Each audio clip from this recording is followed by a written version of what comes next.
Welcome to Postcards to the Universe with Melisa Caprio. Do you believe in magic? What if you were told that all you had to do was get a little creative and work a magic spell to bring anything you can imagine into your life? Here on Postcards to the Universe, we will share manifesting, tips, postcards, creativity, abundance, and prosperity. Here is your host, Melisa Caprio. Hello, everyone, and welcome to Postcards to the Universe with Melisa, creating the life you crave. How is everyone doing? I hope you guys who are listening today are doing well. I have a wonderful guest joining me in a few minutes, author Shelly Rachanow, with her book, When Women Run the World, Shit Gets Done. So stay tuned. I'm really excited to talk to her about it. It's really, really interesting book. Okay. So a few things about me. It's been a pretty productive week as I am continuing to work on my book. And, that's one bright spot in this pandemic for me, that I have more time to focus on writing.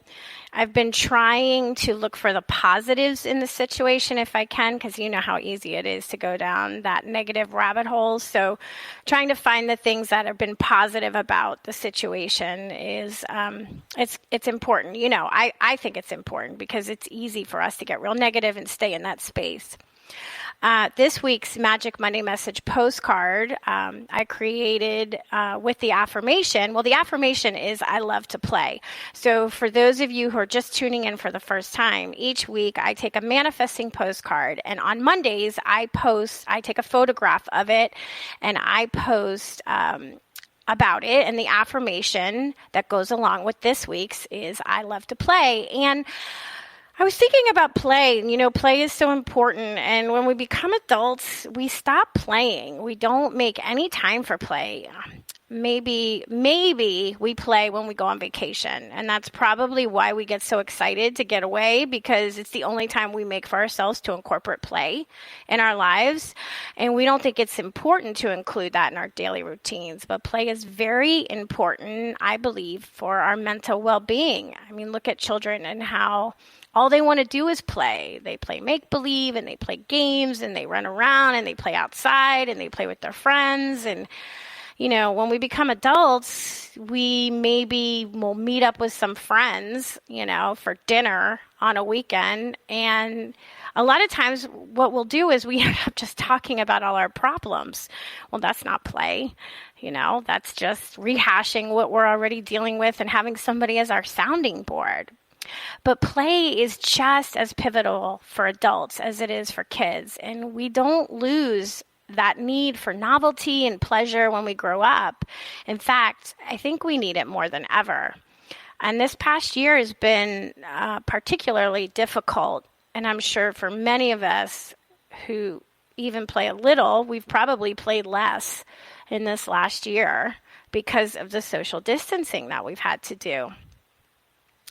So when I created this postcard, I was thinking about how much more I want to start incorporating play into my life. So, think about that as you're listening to me talking about it. And in his book, Play, there's a book titled Play, author and psychiatrist Stuart Brown, who's an MD, he compares play to oxygen. He writes, it's all around us, yet goes mostly unnoticed or unappreciated until it's missing. And this might seem surprising until you consider everything that constitutes play. Play is art, books, movies, music, comedy, flirting, and daydreaming, writes Dr. Brown, founder of the National Institute for Play. And I thought, oh God, that sounds like a really great place to work, the National Institute for Play. Like, do you just play all day and see how you feel? Jot that down. That would be fun. Maybe you don't even know how to play anymore. For me, anytime I'm being creative, I count that as playtime. Doing my artwork when I'm making one of my manifesting postcard photographs is play, because I enjoy it so much. So tapping into your creativity could be play. It could be playing sports or cards or games with friends. Just using your imagination like you did so easily when you were little is play. Making play dates is a great way to incorporate play back into your life. Schedule play dates for yourself. Make play a priority in your life. It's so important for keeping joy in our lives. Before the pandemic, I would have workshops where we would make manifesting postcards. And in the beginning of the workshops, no one knows what to do and everyone feels awkward. But when I bring out all my arts and crafts for them to play with, you can see and feel the energy shift. And everyone, like they did when they were kids, they get really into it and they love doing it. And people lighten up and you hear a lot of laughter. So that's a way to play. So make a manifesting postcard right now. If you need to keep social distancing and you're looking for something fun and creative to do, and send it. And I can help you if you need me to. Just message me and I will help you on making a manifesting postcard. If you want to see my Magic Monday message postcards, go to my website. I share them each week, or any of my social media platforms. And if you're interested in doing inner work exercises and reading people's incredible journeys of transformation and inspiration and manifestation, please check out my book, Postcards to the Universe, Harness the Universe's Power and Manifest Your Dreams, which you can find on your favorite online bookstore, and follow me on social media. And if you're looking for inspiration, I created a Facebook public group called Postcards of Love, and I share inspirational messages and funny animal pictures and art. So check it out. And you can also find me now on YouTube. Okay. So next week, I have returning guest Gregory Passman on. He's a psychic trance channel, and Gregory channels over 40 light beings, including archangels, and he's going to be live channeling on the show. If you haven't caught him live channeling, join me next week. It's pretty awesome. He's amazing. I'm really excited to get to my guest today. Okay, so Shelly Rachanow is a sought-after writer and speaker for the empowerment of women. Her new book, When Women Run the World, Shit Gets Done, Celebrating the Power of Women Now, has been called a, quote, compelling tour de force of sisterhood. Her book is full of powerful, courageous women who are getting vitally important shit done. One small action can inspire a movement.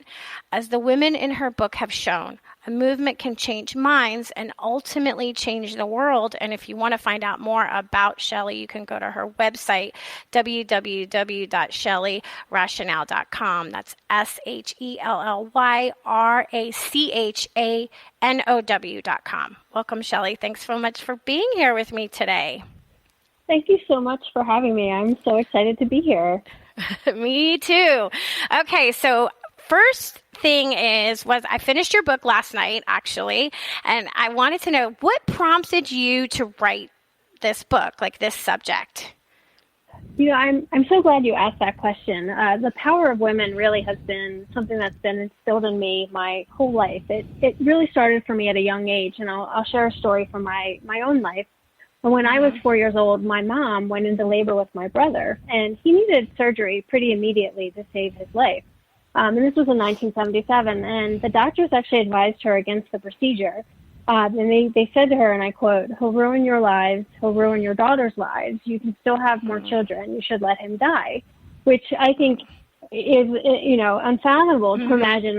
For any of us to imagine having just given birth, having, doctors say that to us. And, my mom, who had always considered herself a shy person, just basically raised her voice to them and said, this is my child, and he's living and he's breathing right now, and I'm going to do whatever I can to give him the best life possible.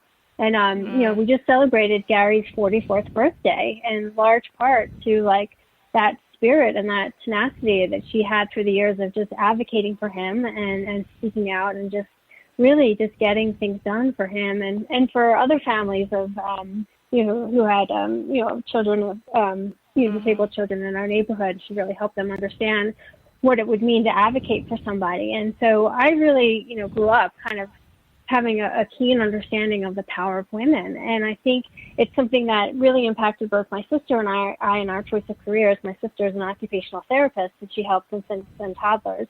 And then I, as a writer, I've always been drawn to wanting to write stories of women and the power of women. And I think especially in the last few years, we really have reached a tipping point for women. for freedom, for equality. There's the energy that I think culminated in Me Too and the Women's March and so much more. I wanted to write a book of stories that really captured this moment and this tipping point that we're in, where so many women are just standing up and saying, enough is enough is enough. And in so many different ways, women are standing up and making a difference to make our world and their communities better. And I think it really is true that, within each of us lies that the strength and the courage to make a difference in this world. And it really is my hope that the stories in the book just inspire and ignite a spark within everyone to decide to contribute in whatever way that they can to make a positive difference in the world.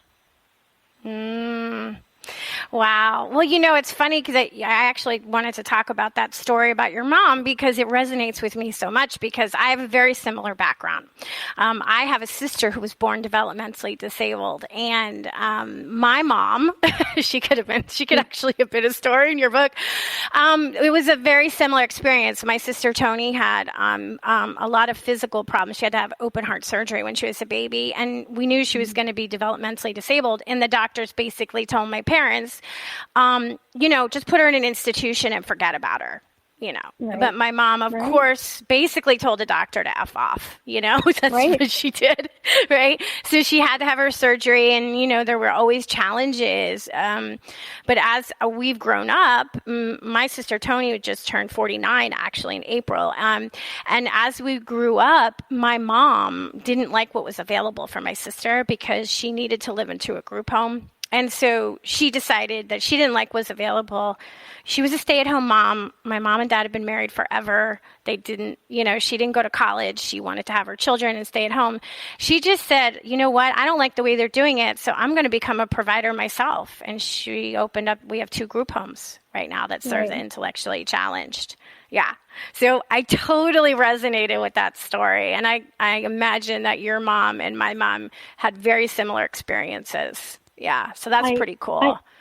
Yeah, that's amazing, and I imagine they did. And I think what you said is so crucial, and it really is something that I found in all the women that I both interviewed for the book and then researched and included in the book. And it really is, I don't think that people necessarily are born activists, but I think things happen in our lives, like for your mom and my mom, with having children, with having challenges.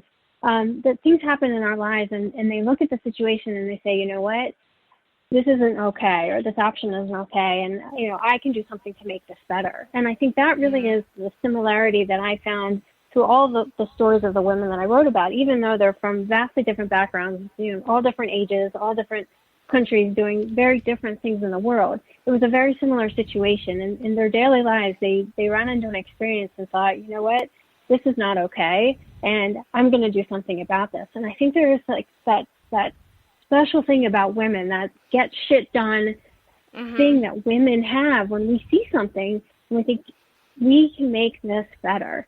And we do. And we, I think so often we don't know when we start how to do these things, but I think we know that we can.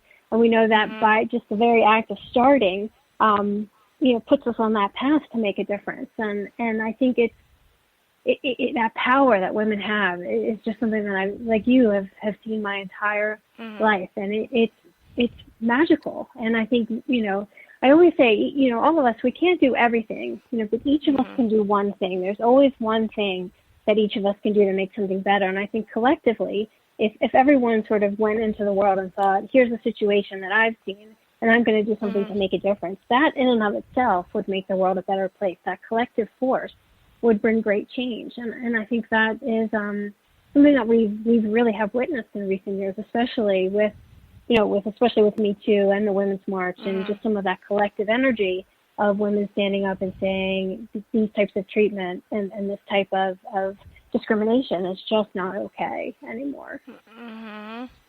Yeah, I was fascinated by the stories, and I want to delve into some of the stories. I don't want to do that right this second because in a few minutes we're going to take a break, and I really want to get into it. But I want to talk about the research that you had to do to find the story. So did you put out a call? Like how did you discover some of the stories that you included in your book, and was it a long process of incorporating which stories you wanted to include? Like, was there must have been some years of research behind this. Well, it's funny that you mentioned that. Actually, the book was originally going to be out last year before the election, and the decision to do it happened sort of toward the, latter part of 2019. And so to have the book out by the election, I actually had to have it done and completed by, April 1st of 2020. So I essentially had maybe 3.5 months to start to finish it and write it, which is, as an author, that's a yes, I do know period of time. Yes, because obviously you sent your proposal and they said, yes, we want to publish it. Okay, when can you have it done? And you're like, okay, right. It was one of those. And so, and I say to anyone listening, if you want to write a book, don't give yourself that, short period of time. And I would never do it again. But it just was, I just really wanted, I've previously published 2 books about women in 2006 and 2009. And so this really is the third in the series. And I wanted to do another book on this topic for so long. And it just, with everything happening in the world, it just felt like the time and the energy was now. And I really wanted to do it. And it just happened that I, also similarly because of the pandemic, my schedule, enabled me to do it. So wow. It was, in some ways the power of social media is wonderful. And so I put out on my various channels like a call for stories, and the 4 main chapters, the larger chapters that were done by interviews, literally came through connections through social media, and the Antarctic Fire Angels, who are the group of firefighters in England. I read a story about them. Actually, my husband read a story about them and sent it on to me, and I just wrote to them and I asked if I could interview them, and they said yes. And then the other stories were really just through research of stories that I'd heard about, or women that I'd researched, and their stories really resonated with me, and I thought would resonate with readers. So it was a combination of networking and a lot of reading and research. And that's the great thing about this topic is I could write books and books and books and volumes and volumes and volumes. So I hope this is just, the third in what we'll continue to do. Oh, yeah, you can definitely do more. Yeah, you can definitely. We're actually at our mark right now. So let's take our break, and then I want to talk about some of the stories that are in your book for sure. So let's take our break here. Okay, guys, stay tuned. We'll be back in 2 minutes.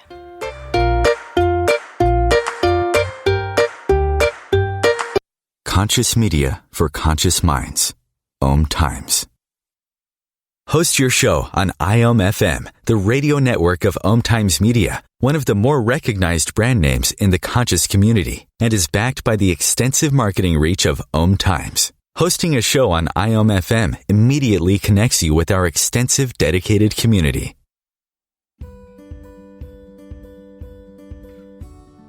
Hi, I'm Melisa Caprio from Postcards to the Universe, creating the life you crave. Do you believe in magic? What if I told you all you had to do was get a little creative and work a dream spell to bring anything you can imagine into your life? Well, guess what? I've got the spell for you. Postcards to the Universe, a global movement for manifestation, is a casting magical tool for you to use whenever you want. How does living in passion sound to you? Join me in my movement where you get to create in the magical playground. Let's think outside the box and do some playful conjuring. By casting out our desires with a manifesting postcard, we explore our hearts and allow the alchemy of our dreams to appear. And don't forget to tune in each week here on OMTimes Radio with my show, Postcards to the Universe, creating the life you crave at 4 p.m. Eastern Time. I share tips on creativity, abundance, and prosperity, and you will be introduced to the coolest guests, trailblazers, mystics, and creatives who enrich our lives.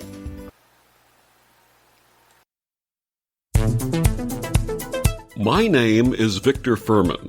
Some call me The Voice. I've always been fascinated with human nature, spirituality, science, and the crossroads at which they meet. Join me Wednesdays at 8 p.m. Eastern on OMTimes Radio, and we'll explore these topics and so much more on Destination Unlimited.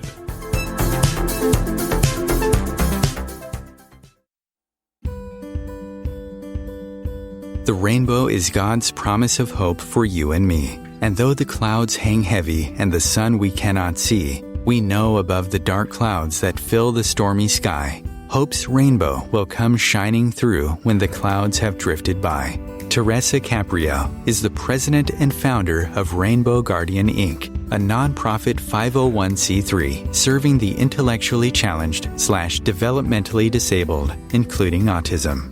Teresa started the foundation in 1995 so she could help make a better life for her intellectually challenged daughter. Her dream is that the Rainbow Guardian will provide the necessary tools and education to help the public understand the special needs population, because it's often discarded in mainstream society. To find out more or make a donation in support, please go to www.rainbowguardian.org. Rainbow Guardian's special mission is to see these unique people live a happy, full life and have a future of liberty and equality.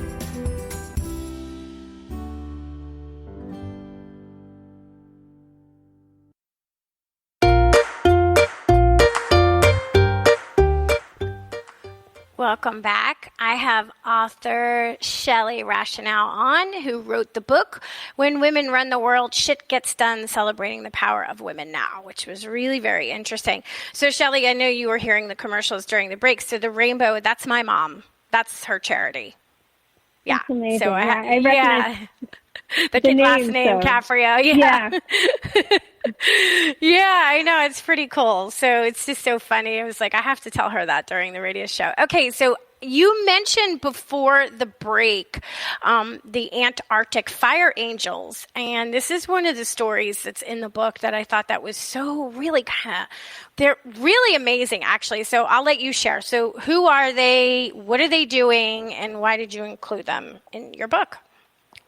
So they are a group of firefighters based in both London and Wales, and what I find amazing about them, it ranges on multiple levels. And so first, the fact that as women to choose a career in the fire service, I think, or any non-traditional field for women, I have such respect for them, really for anyone choosing to become a firefighter, because they put their lives on danger. They risk their lives to save others, and I think that that's just admirable.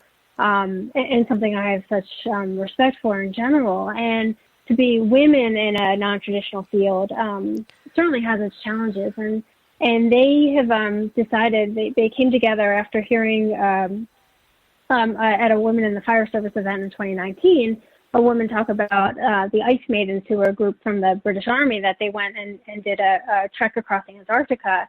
And two of the Antarctic Fire Angels, Nikita and Georgina, were at that event, and they heard Sophie speak, and they thought, no team of firefighters has ever done this. Why can't we do that as well? And so they put together a plan to be the first group of women firefighters to do a record-setting trek across Antarctica. And they're going for two reasons. One, they want to bring awareness to mental health, which is a challenge that a lot of firefighters and first responders sometimes have to deal with when you think about some of the kind of horrific situations and things that they experience in their daily lives, in different accidents and different fires, having to deal with recovery and rescue of bodies. And it can be quite traumatic. And so post-traumatic stress and other things are real. It's a real kind of situation that a lot of firefighters and first responders have to deal with, and it's often can be very hard to talk about. So they want to raise awareness for mental health, and they also want to show young girls that we are strong and powerful and can be anything that we want to be in life. And so they sort of have these dual missions, and their journey is going to raise money for important charities in the United Kingdom. One is the Fire Service, which is an important charity for firefighters there that helps them when they get injured and helps them with mental health if they have problems with just some of those experiences. And then they're also raising money for the Harlequins Foundation and some other charities to really help with gender issues and encouraging young girls to really consider a career in the fire service or other non-traditional fields. And they're just, and what they've had to do, obviously, in the, their training plan with COVID, because a lot of what they have to do would have involved travel to places like Norway and Canada for some of the training that they have to do. Because when they're in the Antarctica, they're going to be skiing for, 10 or 12 hours a day, kind of in tandem. And so you can imagine sort of being alone with your thoughts. It can be not only just physically exhausting, but mentally exhausting as well. And they're planning to really document this journey to help other people who, might need help with their mental health, just to encourage them to feel safe and feel okay to talk and speak out if they need help. And so I have such admiration for them in terms of what they're doing for young girls. And right now they're doing a lot of speeches to schools and just really helping, reach out with the younger generation. And they just have this mission to inspire women, and girls of all ages that, we're strong and powerful and we can do anything, and to help their colleagues when they really need it. So I was just so inspired by just the thinking about the journey of what they're doing and just the physical challenge of it, but the reasons why they're doing it as well. And then just the challenges that they've had to navigate trying to get ready, with obviously the year that all of us have had. And they're not giving up. They're just modifying as they can and doing what they can to really spread their message of women empowerment and just being safe and kind of getting over that stigma of mental health. Wow. Yeah, I was reading about their training and what they have to do, and I was thinking, wow, this is commitment, because I mean, there's a lot of things I could do, but that's not one thing that I could do.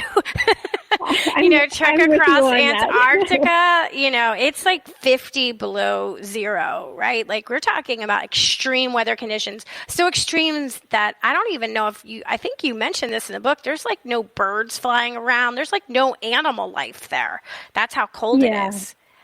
Yeah, so the fact that they took this on is, and that they wanted to do it, because as you were saying in the book, they were excited about it. They felt charged up about it. And I'm thinking, wow, yeah, that's something. I couldn't do that. I wouldn't have that. But I love the fact that part of the message is that, it's women doing it. And if they can do it, it shows younger girls, well, I can do anything, and I can do it too, and I can be just as strong and do what men, have kind of usurped and do and never get any slack for, right? Men never get any slack for anything they want to do, but women do. Yeah. It's true. I know, it's so true. And there's that quote that I have at the beginning of their chapter that they, I actually got from them, and it's by, Harry Darlington, who had been, an explorer to the Antarctic at one point. And it says, there are, and I'm paraphrasing a bit, but it says, there are some things women don't do. They don't become Pope or president or go down to the Antarctic. And, I think it's certainly, I know women have been to the Antarctic, so we've certainly proven that that's not true. And it's not present here in the U.S. yet, but elsewhere. But I think that's really true. And what I also really admire about them is that they've invited, obviously, once COVID is over, they've invited people to train with them, which is something I was actually planning to do last year, but we weren't able to travel because of COVID. But as soon as it's safe, my husband and I travel to England every year. He was born in England, and he has family there. And so my plan at some point, as soon as it's safe to travel again, is to do a day of training with them, because I'm actually will turn the big 5-0 in 2022 next year. And so part of me, wanting to join them is sort of to prove to myself that I could do a day of training and, hopefully keep up with them pulling tires and other things, and just feel like, it's something that I could do as well. And it's an incredible motivation and just such supportive message. And I think that is just so crucial. And they even talk, Alison, who is one of the firefighters from Wales, and she's a commander. She manages like 44 stations, and she has spoken about how even, she'll go out on to a fire, and she'll have on her uniform incident commander, and there will be people that will go up to one of her male colleagues and start talking to them, and they'll point to her and say she's the boss. And, there are still some people that, even though it clearly says, incident commander, and she's in charge, they still want to potentially speak to a man. And there is a lot of that still in the world, that bias, whether it's conscious or unconscious. So right. I have such admiration for what they deal with, I think in their daily lives, but also what they're trying to change in terms of for future generations and generations now, what the messaging, can and should be. There's so much work to do. And if you live in the United States and you're listening, because people listen to the show all over the world, we are still not getting equal pay for the same job that men do, but we are much better off than some countries.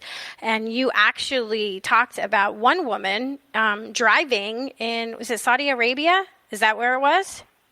That right. She can't. And, I had no idea that was even going on. That women can't drive, and they were arrested, and she had to leave, and all this stuff happened. And this is recently. We're not talking about a long time ago. We're talking about in recent years. And so, why don't you share a little bit about that? Because I was like, wow, we really, as women globally, have we've come far, but we still have far to go.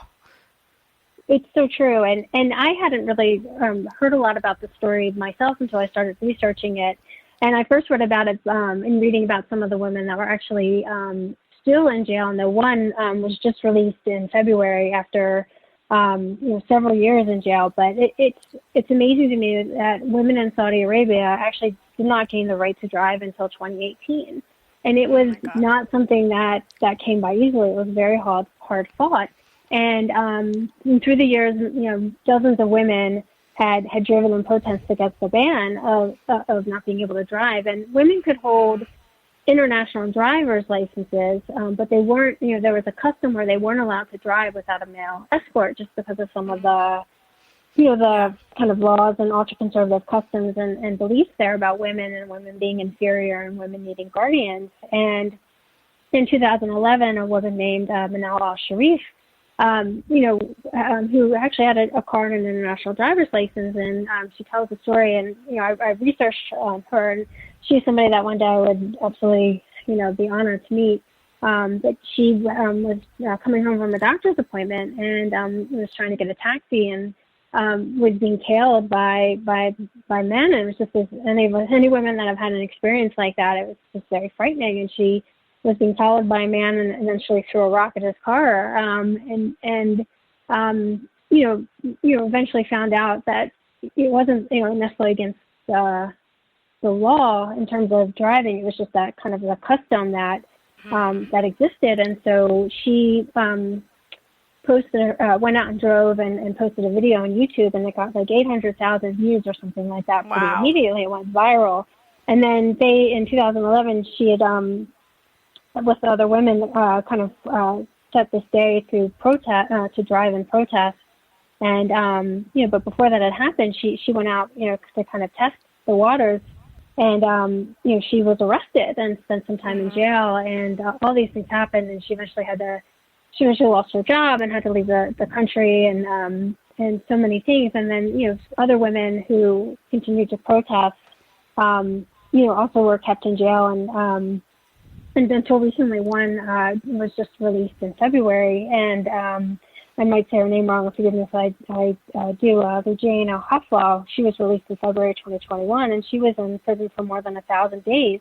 And she was in prison even after the law passed where women gained the right to drive. Wow. And I think, it's, when you think about it, it's, for those of us here in the U.S., it's that custom when we turn 16 or 17, and it's that freedom in kind of high school, that feeling of like, finally I can drive to the mall, or I can drive out with friends or whatever it is, like, and it's something that we take for granted in so many ways, and I think women around the world take for granted. But to think that even as recently as just a few years ago, women in Saudi Arabia could get arrested and be thrown in jail and kept in jail and not very good conditions in jail, just for driving a car, which is it's something we take for granted almost everywhere. It's the kind of thing that it cannot exist in a world that is equal for everyone. We cannot allow this type of custom or law to exist and have a world that is equal and free and fair for everyone. There's that level of freedom, of human expression, of recognition of each other as equals.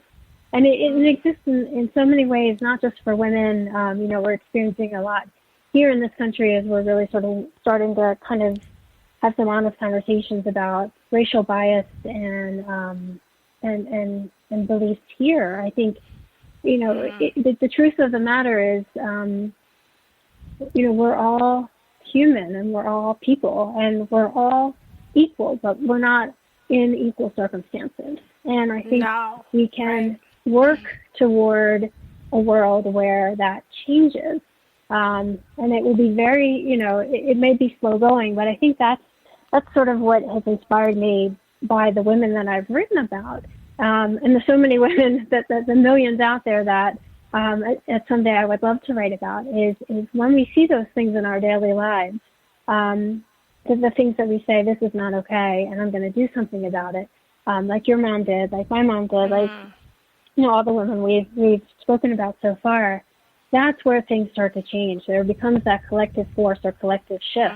And I think in many ways we've started to see it, in recent years, here with women, as I mentioned, with both the Women's March and Me Too.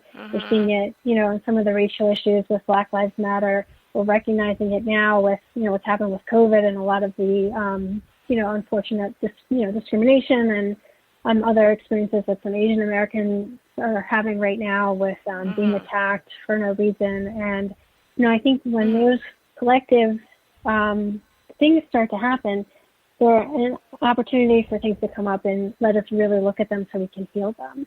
And I think the more that we can have those honest conversations, and the more that each of us can take that step, that small step, to make whatever it is in our daily lives that we see that we know that we can do something about, we continue to have a collective force that does better the world. Yeah, that's good. Okay, so we're going to take our second break now, and I want to talk more about this when we come back because it's important. I have some questions. I want to ask you about patriarchy and what you think. Stay tuned. Yeah.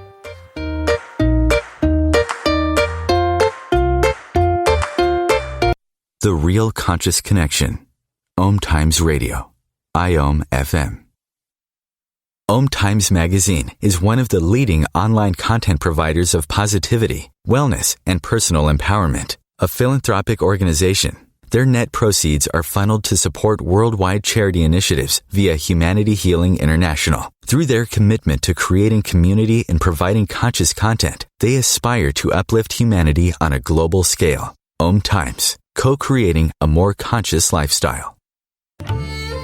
Imagine yourself being transported to India, to the banks of the Ganga and an ashram in Rishikesh. Visualize that you are welcome to satsang with an American sannyasi who shares the wisdom of her guru. Your visualization has manifested. Join Sattvi Bhagawati Saraswati for inspiration and transformation every Thursday at 11 a.m. Eastern on OMTimes Radio.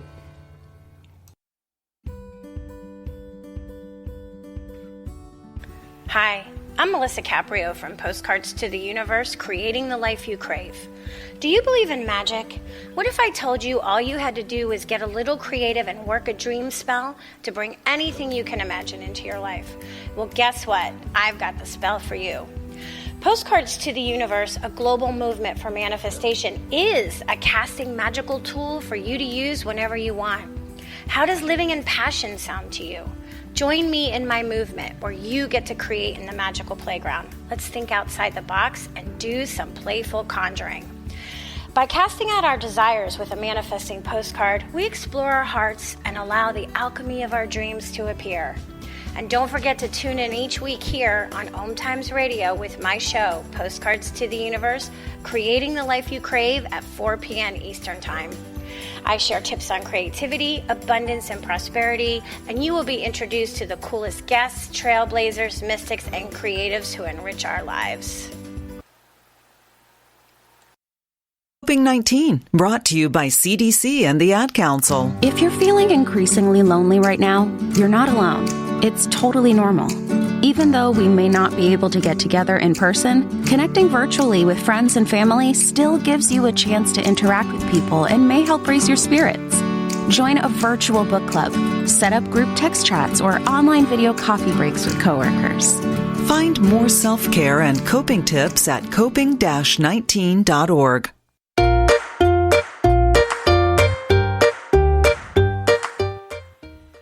Welcome back. So, Shelly, I was thinking during the break, the playing field really is not even. Not even close, right? And I wrote this question down because I wanted to ask you your perspective. Why do you think there's still so much patriarchy around the world? And even here, like even if you look at Hollywood, right? If you just look at Hollywood, because everybody knows United States and big blockbuster movies, women seem to have a shelf life as actresses. There are the few exceptions that stay in, and it's not necessarily like that in other countries. But, men, they can cast a, 65-year-old man with a 35-year-old female actress, and they have a romantic relationship like it's nothing. But you never see that, the opposite. Or you'll never see them cast an actress who's 65 along with the man. You know what I mean? And it's just, so it's so ingrained in us about women and their value and their worth compared to men, especially white men. I just want to be clear because I think it's more white men than it is other races, obviously. But why do you think there's so much of that still? That's such a good question. I think I will answer that in two parts. I think one, I think that people,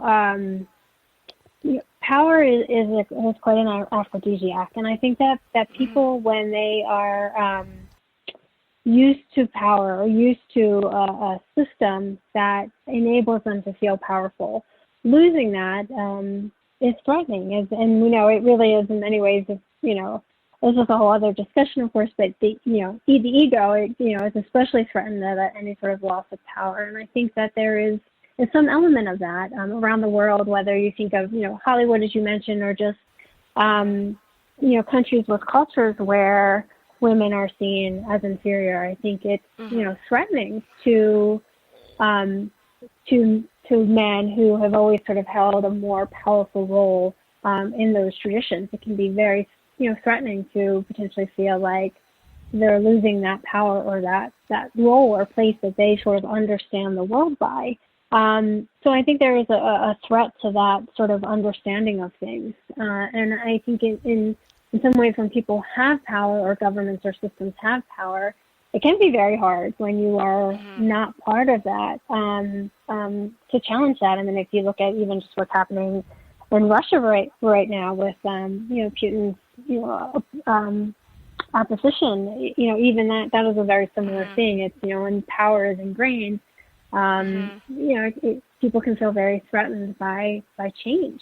And so I think that there is certainly an element of that. But I also think that, through the world we have seen, changes and great cosmic, shifts and changes in societies. And so I have hope in that. I don't think anything ever is hopeless. And I don't think, I never think that change is impossible. I always have to approach things from a possibility mindset. And I think because if there's no, to do so otherwise, I think we shoot ourselves in the foot in the sense if we don't believe it's possible, which I know in so many ways is an important theme of your show. Then if we can envision it, we can bring it about. And so I think, we are in many ways in critical masses and critical movements, not everywhere. But I think that it's building. I think there is, as I say in the book, there is a chorus of women's voices growing around the world.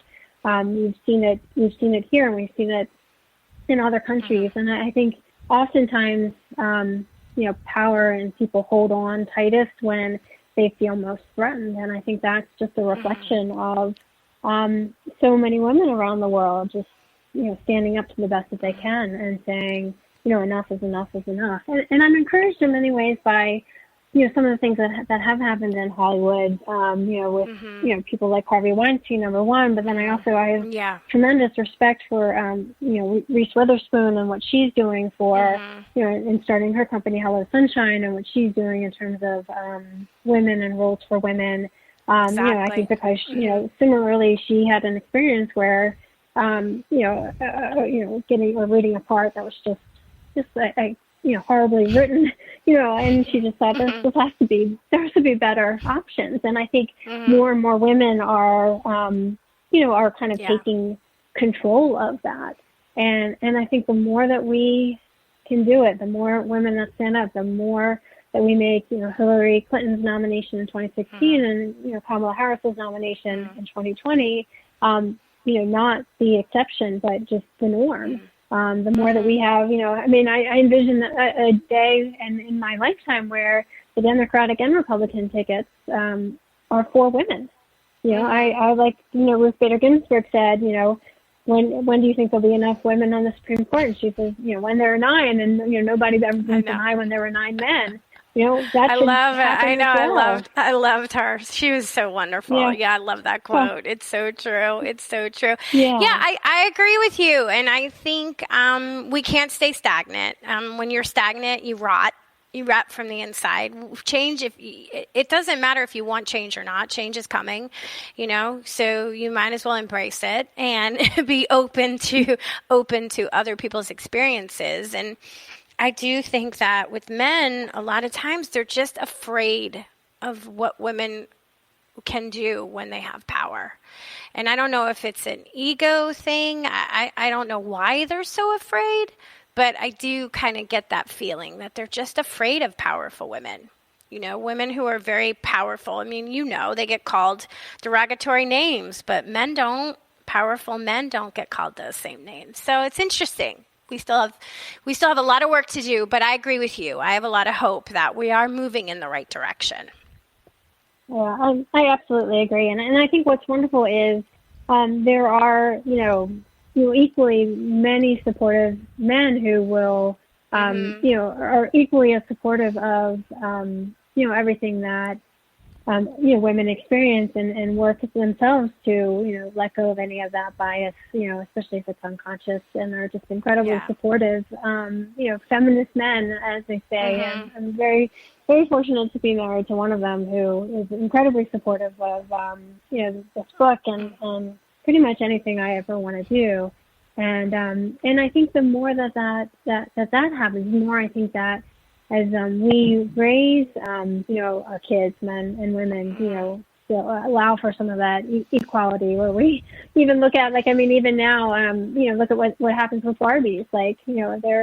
You look at the dolls that come out with pilots and different, in different careers that typically wouldn't have happened. I think even that is reflective of a shift. I know when I grew up, I think all I remember is just the normal basic Barbie. But there was Barbie and Ken, and then there was Ken, and that was it. Right.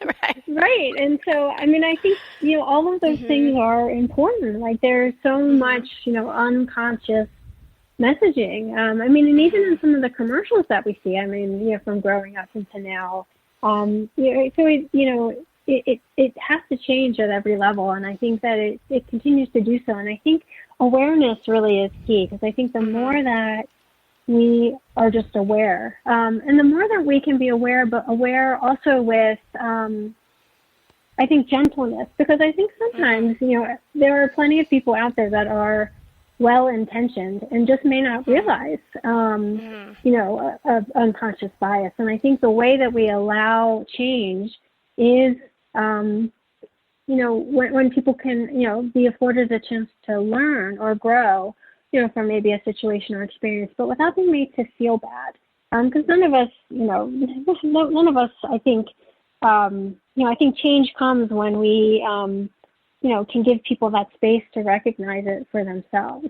And as we continue to just, each of us do our part to, envision and work toward, a world that really is equitable for men and women of all backgrounds, everywhere. Because there are enough resources on this planet, there really are, that no one ever has to be hungry, that no one ever has to suffer, that there's enough medical knowledge on, that when things, we sort of put, potentially profit or, it's mine kind of mentality aside, where we could really make a difference. And I think the more that we move in that, toward that, the more that we just are able to, each of us, like I said, take that small step each day with the thing that's in our daily lives.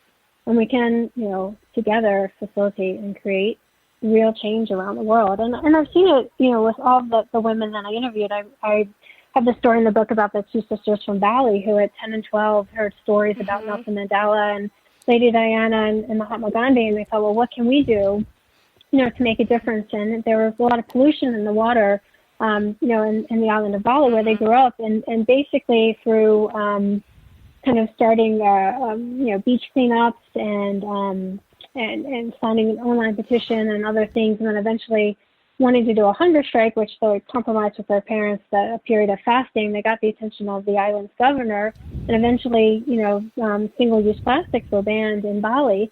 But they didn't just stop there. They founded an organization called Bye Bye Plastic Bags, and it now exists in 25 countries around the world. And they've gone on to speak at the UN and major stages around the world. They've done a TED Talk, and it started literally when they were 10 and 12, and they heard a lecture in school, and they thought, well, what can we do to make a difference?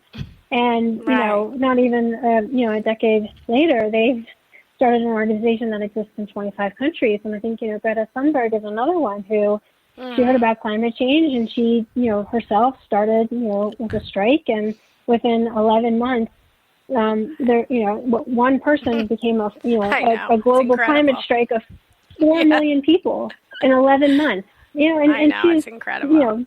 Young. I mean, so young. And so I think, each of us, I think that there's often that feeling, well, what can I do to make a difference? Each of us can do so much. We can do so much. And even, even impacting just one person, to that one person, it makes all the difference. And so I always say to people, if there's something that you see, and if there's something that you think, I can do something about it, do it. You never know where something's going to lead. And if every person did that collective energy, it changes the world. And I think that's a remarkable thing. I agree with you. And even, maybe you can't start a whole movement, maybe you can't do that, but as women, we could at least support other women. We could at least do that. We cannot trash other women for what they're trying to do. We can support them. We can stand behind them, and cheer them on, because I think that's really important. I'm sure some of these women who are doing some of these things you're talking about that you shared in your book were probably so scared, trying to do these things in the world, especially I don't remember her name. I'm sorry, I don't remember her name, but the woman in Saudi Arabia, like I couldn't imagine what bravery that must have taken for her to do that, because she had to know what she was doing when she protested in that way. She had to know. So it's incredible. So if we can support other women doing this, then that's something. I totally agree, and I think it's very similar in many ways to the women that fought, a century ago for those of us to have the right to vote. I think they knew it, that it might not be something that they see, but they were doing it for future women to make their lives better. And I think that that's really important to remember that the actions that we take today could have a huge impact, for our children, for our grandchildren, and for future generations to come. And, we all have to sort of look at it a little bit, with a bit of that long-term lens. Because why are we here if not to make things better? And I was so excited when Kamala Harris was is our VP, like beyond excited. Not only is she a woman, she's a woman of color. And so, that's one glass ceiling that we broke. And, I have a feeling that we're going to see a lot more as we move forward, especially in politics here, in this country. So that was just wonderful. Amen for that. We only have like a minute and a half left. So tell everybody, Shelly, the best way if they want to connect with you, or are you collecting stories? Do you want people to send you stories, or how can we support women? What should we be doing? Yeah, absolutely. So you can follow me on, Facebook, Twitter, Instagram. Look for Shelly Rachanow or Shelly.Rachanow, a version of that.